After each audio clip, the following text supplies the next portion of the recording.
Just weeks after his fall from power, Jacob Zuma went from number one as president of South Africa to accused number one in a highly controversial fraud and corruption case in the Durban High Court.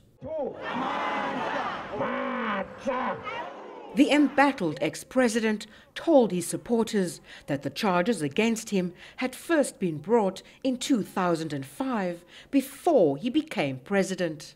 They were later withdrawn and had been reinstated now that he was no longer in power.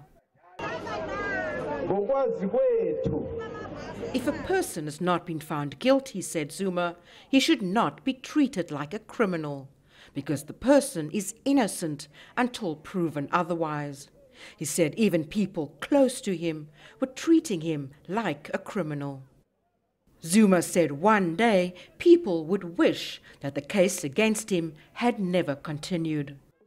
Analysts say his fall from grace will have a huge impact on South Africa's political scene, particularly as the country prepares for elections in 2019. I think that it has already started influencing the political landscape in many respects. The biggest losers will be the two official oppositions. That is the Democratic Alliance, the DA, which is the official opposition party, and the EFF, the Economic Freedom Fighters, which is the second opposition party. For the simple reason that most of their activities in parliament have revolved around Jacob Zuma. With him out of the picture, they've basically lost a common enemy. Then, of course, that is a loss on their side. And the crisis around unity and division in the ruling ANC looks set to deepen. We already know that there are people within the ANC who wanted Jacob Zuma out of the picture at all costs. And now that he's no longer the president of the party, he's no longer the president of the country, they are rejoicing.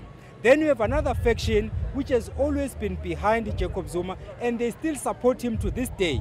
So that in itself tells you that the factionalism that we saw happening before the ANC's elective conference in December is going to continue, because as things stand right now, the ANC is split in between. Jacob Zuma has been warned to appear in court again on the 8th of June, and his legal team has already indicated that it will be challenging the legitimacy of the decision to prosecute him.